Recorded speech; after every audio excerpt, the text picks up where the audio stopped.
Obama doesn't want to get defeated. That happened with Clinton. He made a mistake, I guess, picking Clinton. Then he got Joe, and he got lucky. But he's getting nervous about what's happening next time around. So he's going to have to get more creative.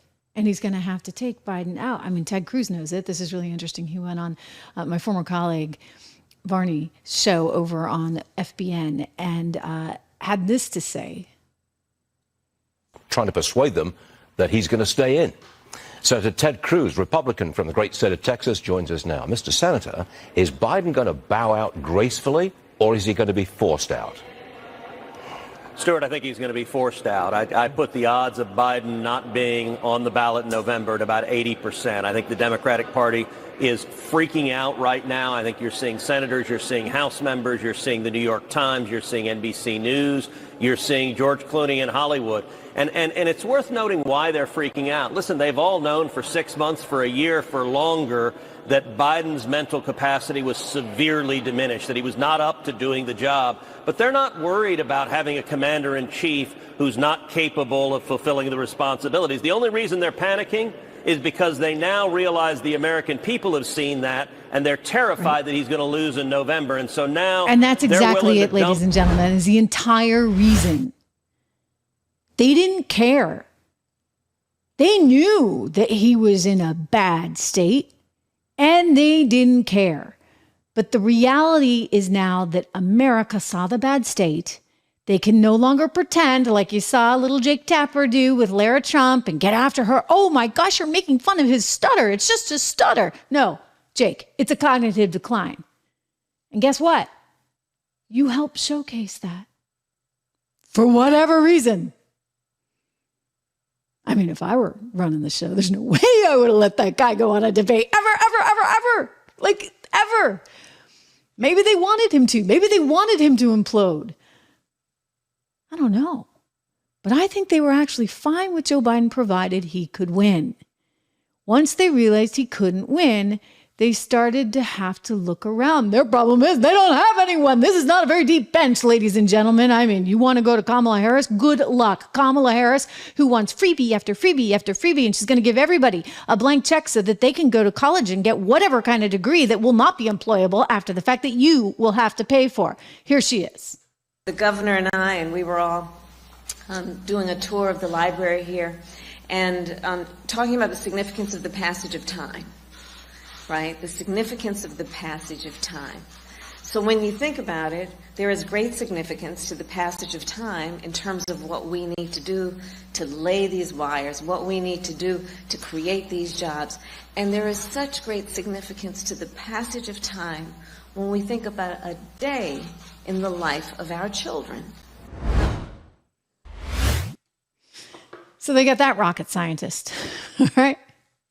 I mean, Obama, I'm sorry. You're stuck, buddy. You're stuck. So Politico has a big story today in which they're featuring Barack Obama, or forgive me, this is actually back from 2020. The president was not encouraging what Obama really thought about Biden. He was actually never encouraging about Biden running for office. He always kind of wanted someone else.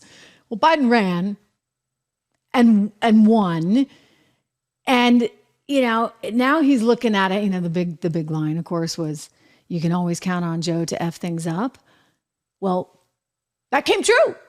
You can count on Joe to F things up from Afghanistan to the border, to the economy, to Russia, Ukraine. Guess what? We're kind of in an effed up situation right now. And so Biden never really liked him. He always really was reticent. Biden ran anyway. And then he doubled down and said he's going to run again. So they got Kamala. You know, that was, by the way, it's like a 2-year anniversary. The 2-year passage of time anniversary. So it was worth showing you that. And they've got a few others that don't seem quite promising. Whitmer, Governor Whitmer. We've been talking about her. She went all around to the media tour in her cute little pink dress yesterday, an actual dress. Imagine a Democrat wearing a dress. I thought, that was only reserved for, you don't even see Republicans wearing dresses, my gosh, these days. It's like the anti-dress campaign. Anyway, she went out in not just a dress, but a pink dress. And she made the rounds, and she too called for a cognitive test for Biden. Take a peek at Governor Whitmer, who's also one of Obama's choices. What more should he do to shut this conversation down? Should he, as some people have suggested, just go ahead and take a cognitive test and demand that Donald Trump do the same? I don't think that'd hurt, to be honest. But at the end of the day, So you think that he should take a cognitive test? I don't think it would hurt. But here's the thing. There's a chapter in my book. I talk about being a happy warrior. I talk about in a debate, I was encouraged to never forget that the person who looks like they're having the most fun wins. Certainly, the first presidential debate was not a great success for President Biden. But he is the happy warrior. He shows up every day and fights for the American public. He cares about other people more than he cares about himself. And that's precisely why I think this moment where we have Donald Trump, who's been convicted of 34 felonies, who cares only about Donald Trump, we can't lose sight of how high these stakes are. We have a field, and unless one person, Joe Biden, makes an alternative decision. So we'll take the guy who can't string a sentence together, who's suffering probably from some form of dementia, maybe related to Parkinson's. That's what the doctor they had on NBC thought. We'll take him over Donald Trump. I mean, you guys got to admit, it's sort of funny. It's frighteningly funny. But this is Obama's pick. And if he doesn't get Kamala and he doesn't get Whitmer, guess who else he's got up his sleeve and he can control and he can be the puppet master for? None other than, of course, the wife. The wife who definitely can't let Donald Trump win. Right? Watch. The things that keep me up because you don't have control over them. Mm-hmm. And you wonder, where are we in this? Where are our hearts? What's going to happen in this next election? I am terrified about what could possibly happen because our leaders matter. Who we select, who speaks for us, who holds that bully pulpit.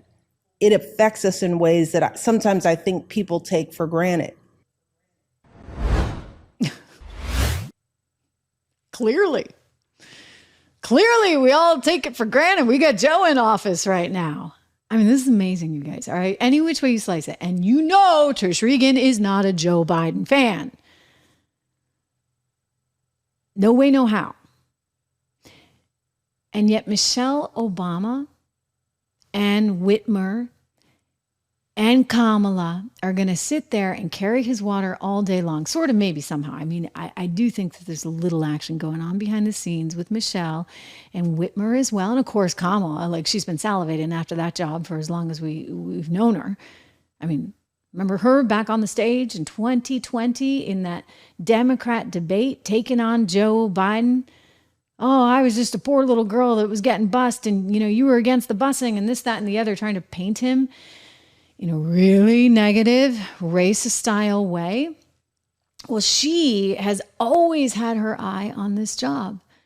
And Obama may be looking at her, his wife, and Whitmer as contenders because maybe they're malleable, they're easy enough to manage, and hey, maybe they'll get elected. I'll tell you, you look at these poll numbers. I want to go to the Daily Mail's graphic that they had put out regarding Kamala Harris. Check this out. She does worse than Biden in a hypothetical matchup. 49% Trump, 38% Harris, compared to 47% Trump, 42% Biden. I mean, this was a pretty recent one just taken the other day. And then you look at some of the intel that's coming from the Democrat Party. You see, they conducted some kind of giant poll where they looked at everyone. Whitmer did not do that well. Kamala Harris, same sort of thing. Terrible. She bombed. And the only one they had, Gavin Newsom, forget about it. The only one they had that actually beat Donald Trump was, Michelle, the wifey. So then you really do get some kind of I don't know, Russia-like system? I mean, is that like Putin and Medvedev? Remember when he had Medvedev in there because he technically couldn't run again? Would that be what's, I mean, I think that's been sort of going on. It's been going on for a while.